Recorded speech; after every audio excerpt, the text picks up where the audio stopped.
कहानी गरीब का नया साल।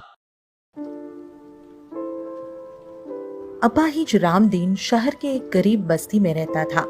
उसकी पत्नी कई साल पहले ही भगवान को प्यारी हो चुकी थी और वह अपने 2 बच्चों आंसू और अंशिका का पालन पोषण खुद ही कर रहा था।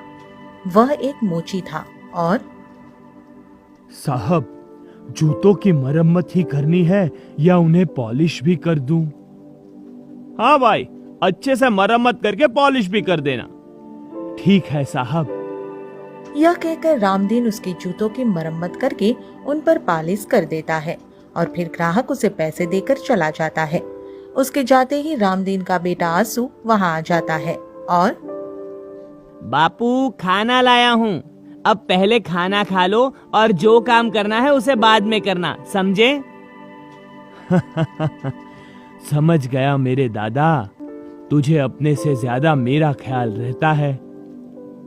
रहे क्यों नहीं, आप बापू हैं हमारे और हमें आपसे प्यारा दुनिया में है ही कौन।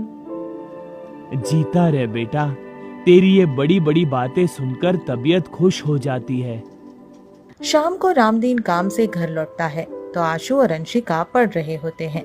बच्चों को इस तरह पढ़ते लिखते देखकर रामदीन का मन खुश हो जाता है। बहुत अच्छा मेरे बच्चों, ऐसे ही मन लगाकर पढ़ोगे तो जीवन संवर जाएगा। बापू, देखना मैं बहुत पढ़ूंगा और एक दिन पायलट बनूंगा। ये पायलट क्या होता है बेटा?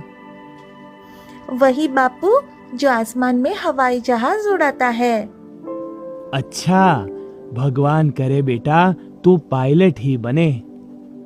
इस तरह रामदीन मोची का काम करके अपने बच्चों को किसी तरह पाल रहा होता है कि तभी एक दिन सड़क दुर्घटना में उसकी मौत हो जाती है और बापू, बापू, मुझे भी अपने साथ ले चलो, मैं आपके बिना नहीं रह सकता बापू।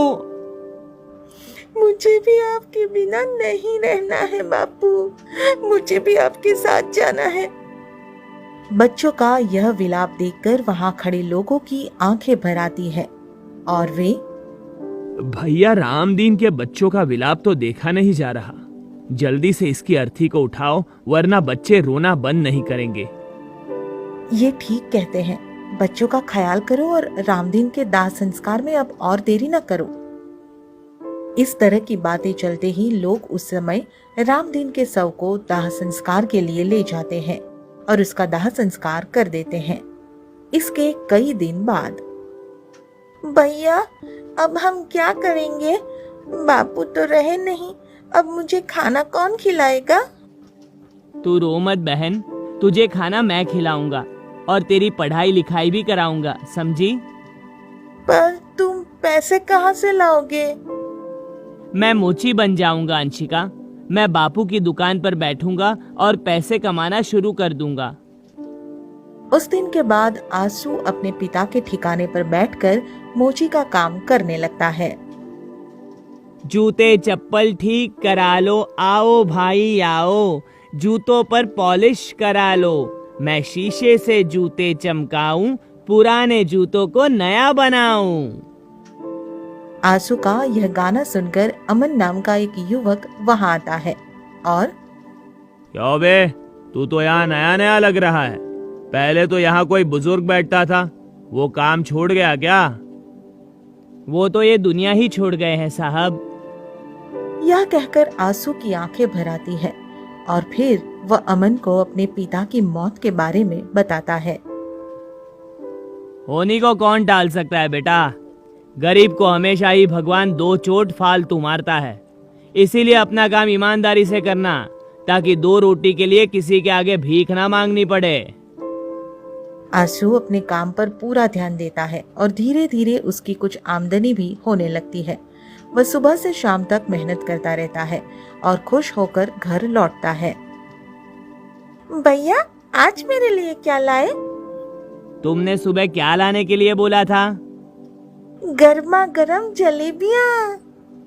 तो फिर वही तो लेकर आया हूँ। तुम बहुत अच्छे हो भैया, तुम्हें मेरी हर बात याद रहती है।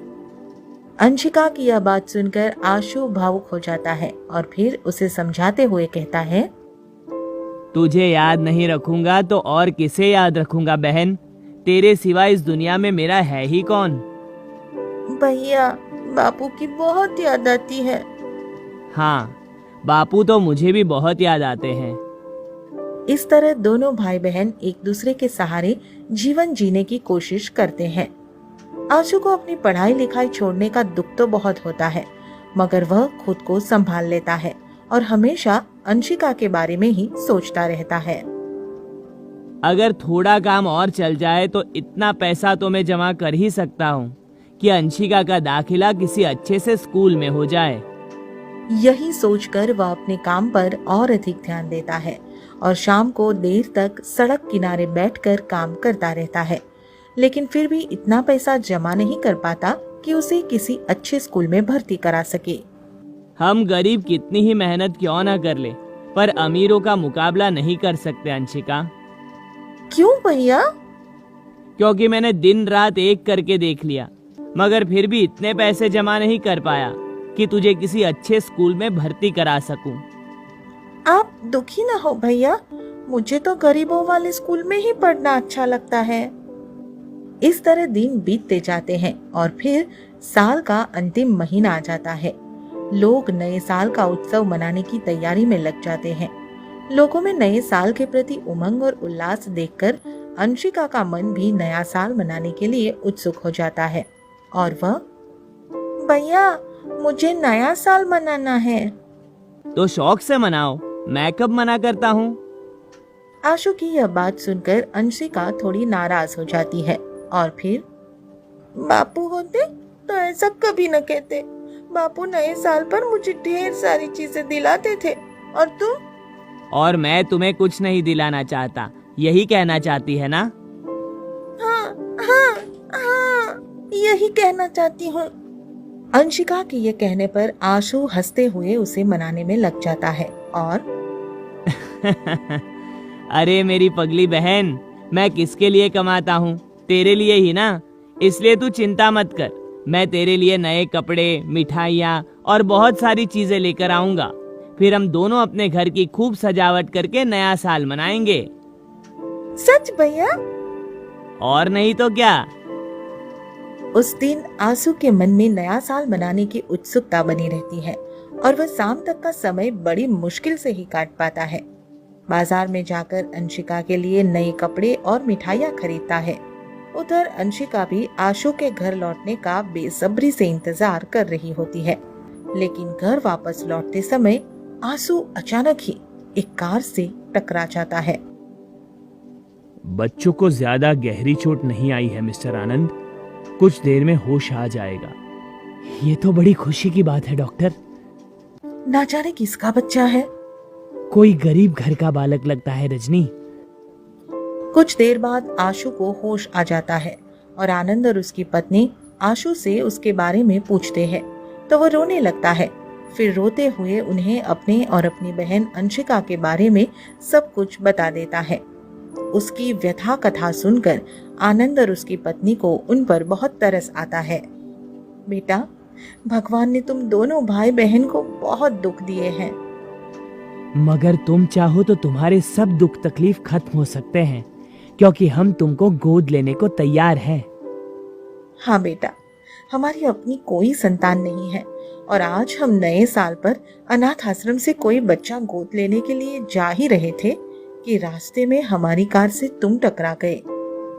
शायद भगवान हमें तुमसे मिलाना चाहता था, इसीलिए ये घटना घटी।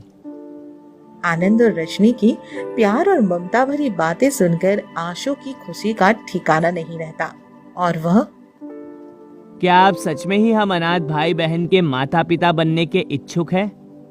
हाँ बेटा, अगर तुम दोनों खुशी से हमारे बेटा बेटी बनना चाहो तो हम तुम्हें कभी कोई परेशानी नहीं होने देंगे।